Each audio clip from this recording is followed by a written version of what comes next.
Europe 1, la France bouge. La pépite. Oui, vous êtes une pépite, Clémentine Piazza. Vous avez 39 ans, c'est ça.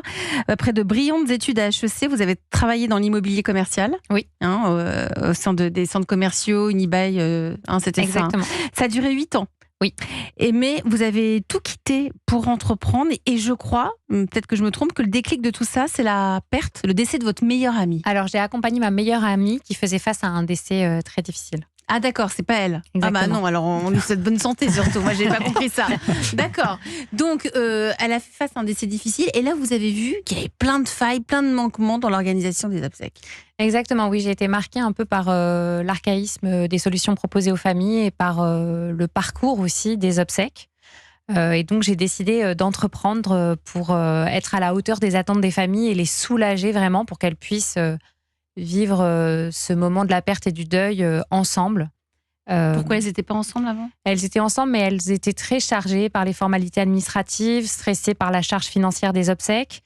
Et j'ai été marquée par le fait que, alors qu'on a le droit d'être triste, et ensemble, on était plutôt chargés par toutes les formalités administratives et stressés par le prix des obsèques. Pas de place pour la tristesse. Pas de place pour la tristesse. Et pour le recueillement. Exactement. Donc, vous dites quoi quand vous voyez ça ? On est en 2016, c'est ça, 2015 ? Exactement, on est en 2016. Alors, d'abord, In Memory, j'ai créé un service d'hommage en ligne. C'est-à-dire que ce qui m'a d'abord frappée, c'est qu'il a fallu que je communique à tout le monde les informations sur les obsèques. On n'a pas toujours envie de s'appeler dans ces cas-là, quand on est triste. Donc, c'est des appels qui sont assez laborieux. Et pourtant, il est urgent de prévenir tous ceux qui ont connu le défunt pour que chacun puisse venir se recueillir et lui dire adieu. Donc, je trouvais que ça, c'était assez archaïque. Et puis, la deuxième chose, c'est que finalement, il y avait plein de messages d'hommage magnifiques, mais dispersés dans les téléphones des uns et des autres. Alors, on a fait l'effort de les rassembler dans un livre d'or parce que c'était pour moi un acte de mémoire important.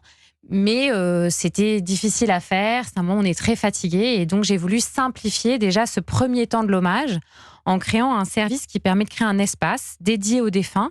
C'est un espace en ligne qui est privé, sur lequel j'ai très simplement d'abord les informations sur les obsèques et ensuite la possibilité de partager un mot de soutien, des photos, un souvenir, etc. Donc ça, c'était la première partie de votre entreprise, de votre start-up, Clémentine Piazza, c'est-à-dire In Memory, service d'hommage en ligne. Tout à fait. Ça, on est en 2016. Exactement. Ça cartonne.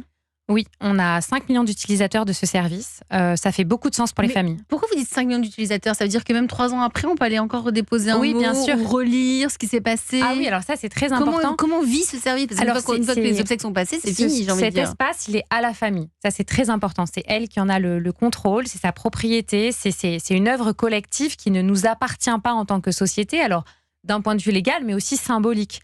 Donc, c'est la famille qui va décider de fermer cet espace ou pas. Et en réalité, c'est très peu fait parce que le deuil, c'est quelque chose de collectif.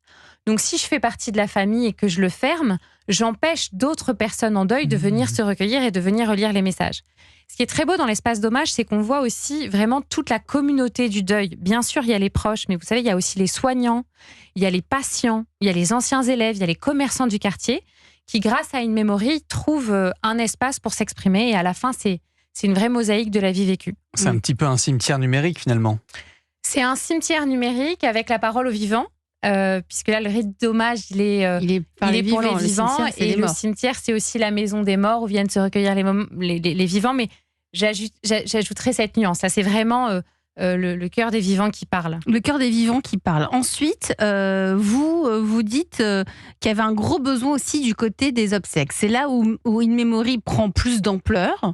On est en 2021. Et là, je peux vous laisser pitcher ? Allez, c'est parti, Clémentine, on vous écoute. On est dans la France bouge. Alors, je vais vous raconter effectivement comment est-ce qu'on a réussi à faire bouger un secteur figé depuis des décennies. Alors concrètement, comment ça se passe quand une famille fait face à un décès ? Elle se rend dans une agence de pompes funèbres. C'est souvent très froid.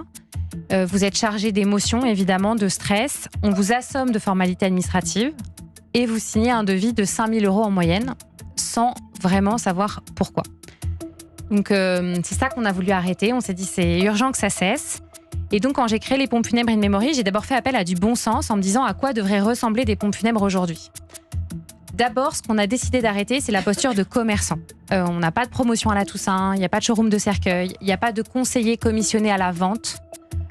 on est redevenu en fait un acteur du service à la personne et des soignants du deuil. Et ça se traduit par 3 aspects.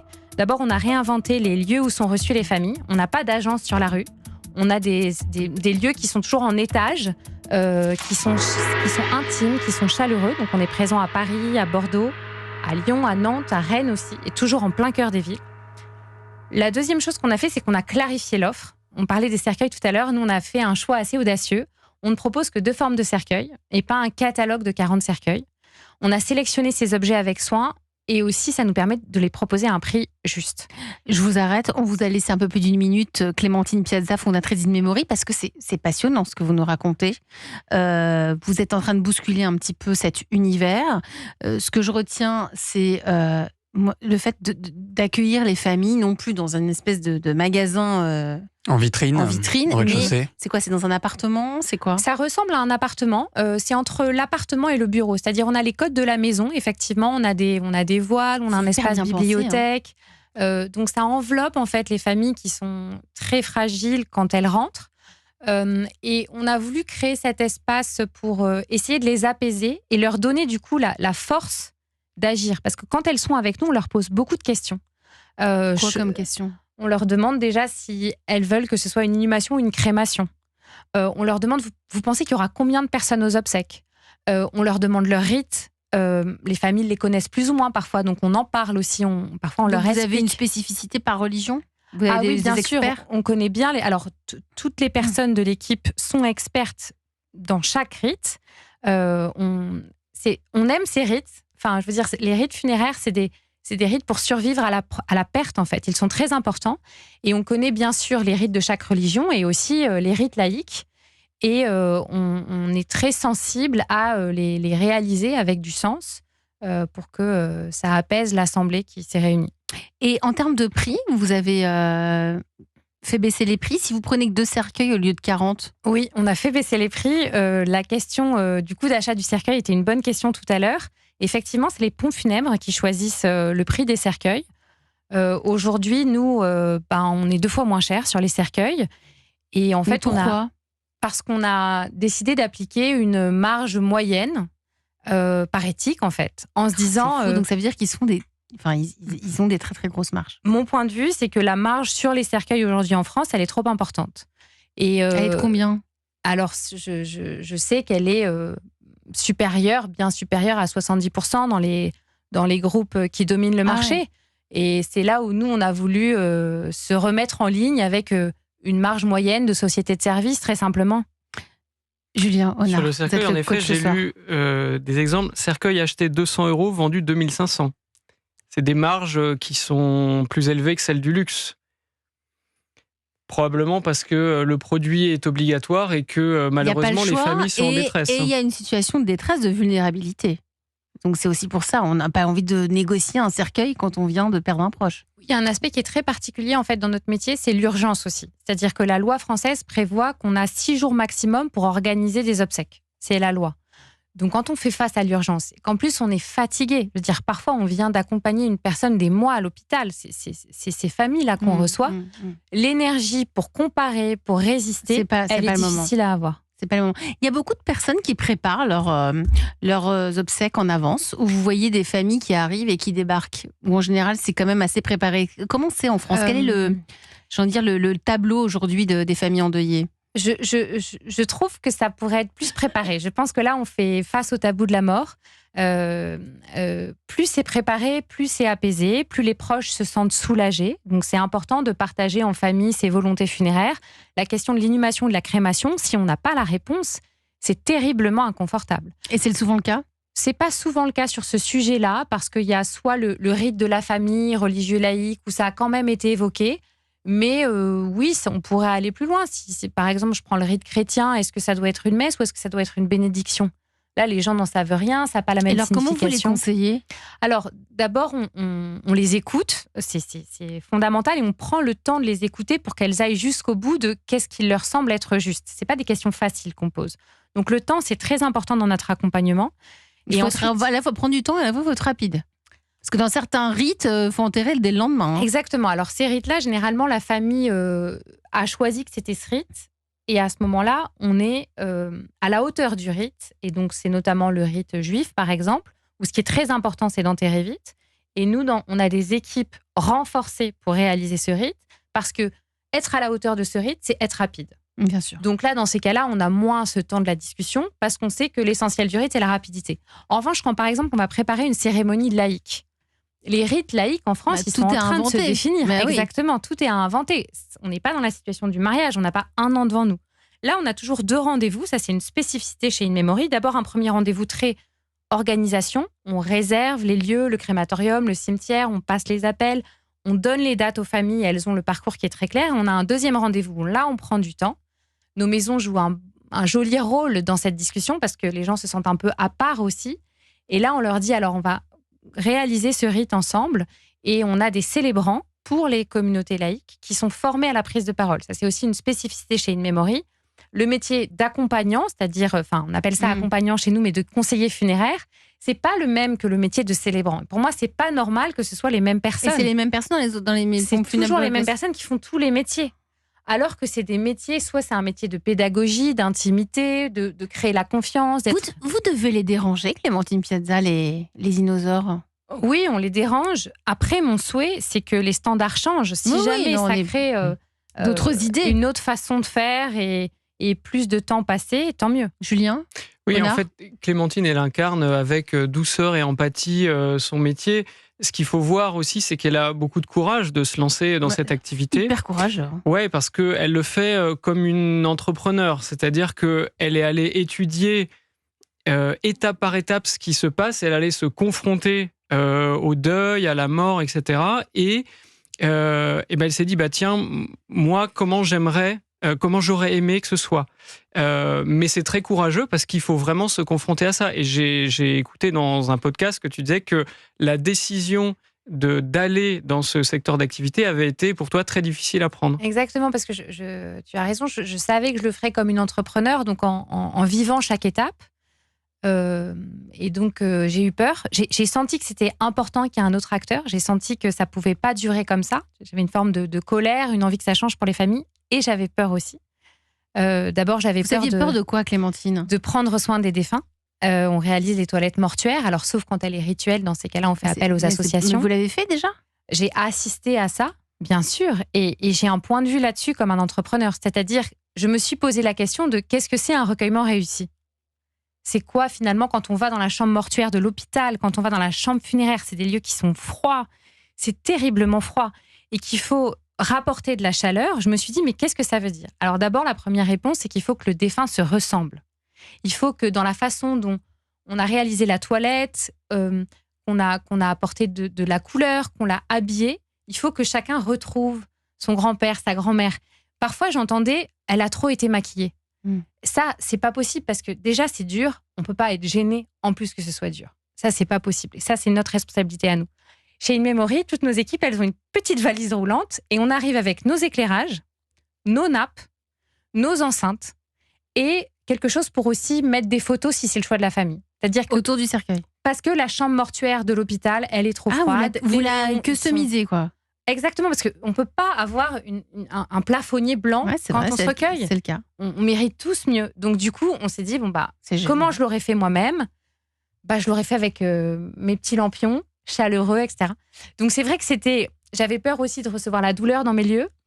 Bon, après, finalement, la vocation reprend le dessus. C'était assez dingue. Mais vous prenez du plaisir à travailler dans cet univers des morts ? Je parlerais plutôt de vocation. C'est-à-dire, je me sens complètement à ma place et je ne me vois pas faire autre chose. Je ne sais pas ce que je pourrais faire d'autre après avoir fait ça. Le soir, quand vous rentrez à la maison, vous êtes comment ? On a été dans la gravité la journée, c'est sûr. C'est une vraie réalité. Tous ceux qui travaillent dans ce secteur sont des héros. Mes équipes, quand elles prennent la parole et que la mort est arrivée trop tôt et que c'est injuste et que l'Assemblée est bouleversée, a vraiment mal, est très bouleversée, il faut apprendre à faire circuler pour nous pouvoir le vivre, ce métier. Mais on est dans la gravité, ça c'est sûr. Et le soir, vous arrivez à déconnecter ? En fait, tout est lié. En fait, dans la vocation, j'en parle à mon compagnon, ma famille sait que je fais ça. C'est des choses qui se vivent, je pense, comme les soignants de l'hôpital. J'ai de la chance parce que j'ai des personnes autour de moi qui acceptent de m'écouter sur des sujets lourds. Mais je pense que là, la vie, elle est poreuse, en fait. C'est un tel métier. Les gens ont besoin d'en parler aussi quand on parle du tabou. Mais moi, je ne le rencontre pas, le tabou, parce que quand on fait ce métier, dans les dîners où jamais personne ne parle de la mort, du coup, on en parle. Et les gens en ont besoin, en fait. Donc Vous brisez en tout le quelque temps. sorte le tabou, Clémentine Piazza. Oui, alors, on est société à mission. C'est un choix que j'ai fait. Et notre mission dans nos statuts, c'est de libérer la parole autour de la mort, parce qu'on pense que mieux en parler, c'est mieux s'y préparer, mieux la traverser, et ensuite mieux se soutenir ensemble sur le chemin du deuil. C'est extraordinaire ce que vous nous racontez. Nous sommes conquis, Clémentine Piazza, fondatrice de In Memory. Vous restez évidemment autour de la table de La France Bouge. On va prendre des nouvelles dans un instant de repos digital, mais on a encore quelques questions à vous poser, Clémentine, et mais aussi à Olivier Bernier du groupe Bernier. Mais d'abord, on va encore écouter un petit peu de musique. On va écouter Daft Punk, Pharrell Williams, Get Lucky. C'est demandé souvent en enterrement, Daft Punk? C'est pas le plus fréquent, honnêtement. C'est quoi le plus demandé? Il y a une très belle chanson de Grégoire qui s'appelle Chanson pour un enterrement, qu'il a écrit parce qu'il a fait face à 2 décès difficiles et douloureux, et qu'il a cherché, qu'il y avait beaucoup de chansons en anglais mais pas en français. Du coup, il s'est dit tiens, je vais en écrire une. Et ça a eu un succès sur les réseaux. Les gens se sont passés cette chanson pour qu'on puisse avoir une chanson en français qui met les mots sur ce que les familles sont en train de vivre. Nous parlons des morts. Ce soir, on célèbre les morts à travers le marché de ce monde funéraire. Nous sommes avec Olivier Bernier, le directeur général du groupe Bernier, entreprise familiale. Vous travaillez avec quoi? Avec qui? Avec votre sœur, je crois? Alors, je travaille avec ma sœur et mon cousin Laurent, effectivement. Et c'est vos parents qui ont fondé l'entreprise? Donc, c'est mon père et mon oncle, oui, tout à fait, qui ont créé la société en 1974. Et vous continuez à travailler au-delà de votre sœur et votre cousin? Il y a d'autres personnes de la famille qui vous ont rejoint? Eh bien, nous avons chacun nos conjoints qui travaillent également avec nous. Et nous avons également une cousine qui nous a rejoints. Et vous nous l'avez dit depuis le début de l'émission, des enterrements de plus en plus personnalisés, des enterrements aussi, un univers de plus en plus féminin. D'ailleurs, Benjamin, il y a peu de femmes quand même dans le secteur du funéraire. Oui, on compte au total 18 000 salariés, dont seulement 29% de femmes. Et alors, la moitié des salariés ont au moins 10 ans d'ancienneté. Mais on en a une ce soir parmi nous, c'est Clémentine Piazza, la fondatrice d'In Memory, qui est en train de bousculer tout ce monde du funéraire. Vous nous avez emporté avec vous tout à l'heure. Vous êtes lancée, vous parlez de vocation et non pas d'un métier. On dirait, comme si c'était une mission pour vous de faire ça. Oui, et vous parliez des personnes qui font ce métier. Ça a été une vraie question quand j'ai démarré mon entreprise. Je me suis dit, ceux qui font ce métier déjà par vocation, j'aimerais qu'ils me rejoignent. Et puis, j'étais assez convaincue qu'il y avait des vocations enfouies. Je me suis dit, si jamais on crée une jolie marque qui fait du sens, il y a des personnes qui vont oser nous rejoindre. Et c'est une vraie mission en tant que patronne de raconter combien ce métier il est essentiel et il doit être mis en lumière. C'est pour ça qu'on a créé une académie interne qui s'appelle l'Académie In Memory, pour rassurer ces personnes qui hésitent à se lancer. À franchir le pas. On les accompagne pendant 3 mois. On leur explique bien sûr la réglementation, le parcours des obsèques. Et puis, on a aussi nos formations spécifiques sur quelle est la bonne posture face à une famille en deuil, comment réagir face aux émotions, comment prendre la parole quand on célèbre une cérémonie. Et c'est un pari gagné. Je suis très heureuse de ça. Aujourd'hui, il y a 60% des personnes qui sont accompagnants chez nous, qui n'étaient pas conseillers funéraires avant. Et je crois que cette mixité de parcours, c'est souvent des personnes qui viennent du soin, des personnes qui viennent aussi de l'hospitality. C'est ça aussi la richesse de nos équipes que perçoivent les familles. Donc une centaine de personnes aujourd'hui, une centaine de salariés. Exactement. Et c'est un métier où on gagne bien sa vie? C'est un métier où on gagne bien sa vie. En tout cas, chez In Memory, on a souhaité que les salaires soient plus importants que la moyenne du secteur pour traduire l'engagement des équipes. C'est un métier quand même incroyable. Je veux dire, on est dans les cimetières quand il fait très froid. On est dans les églises qui sont Il y a une forme de pénibilité. Il y a une pénibilité à la fois physique, parce qu'on est debout, on tient bon, et puis on tient bon aussi face aux émotions qu'on reçoit. Psychologique, ouais. Et bien sûr, un engagement de cœur, d'empathie, qui consomme de l'énergie aussi. Donc, je voulais être à la hauteur de cet engagement aussi à travers les rémunérations. Julien Honor, vous êtes le coach de ce soir sur Europe 1. Vous vouliez ajouter quelque chose, je crois, sur les rémunérations, non? Oui, ou parler sur un métier en particulier. Oui, alors le métier qui fait la toilette des défunts. Donc c'est le thanatopracteur, c'est ça? Alors, ou thanatopractrice. D'accord. Alors on connaît peu ces métiers. Racontez-nous peut-être qui sont ces gens. Est-ce que justement c'est bien rémunéré? Parce que j'imagine que c'est quand même un métier très difficile.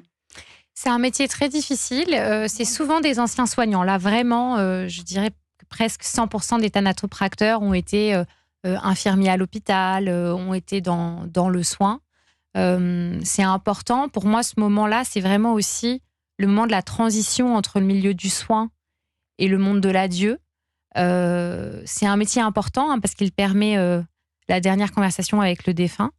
Donc, j'ai été particulièrement sensible au choix des personnes qui réalisaient ces toilettes pour nos familles. Oui, moi, je vois tout le monde en fin de processus. Alors, souvent, on me dit, mais comment tu recrutes l'empathie? Ce qu'on fait, c'est qu'une fois qu'on se dit que ça peut marcher avec quelqu'un, on organise une journée de vie ma vie qui a 2 vertus. D'abord, c'est est-ce que cette personne se sent capable de faire ce métier? Oui, parce que là, on est sur la théorie et la pratique. Hein. Exactement. Donc, c'est pour moi important, de lui offrir cette possibilité, surtout quand on recrute des gens qui ne sont pas de ce métier. Et puis, pour nous, ça permet de voir en direct le choix des mots d'une personne. On l'accompagne en rendez-vous famille. Elle est en observation, bien sûr, mais elle assiste à une cérémonie et j'écoute comment est-ce qu'elle reformule ce qui s'est passé, comment est-ce qu'elle met des mots sur les émotions, est-ce qu'elle a bien une posture d'écoute active, d'empathie. Et ça, c'est...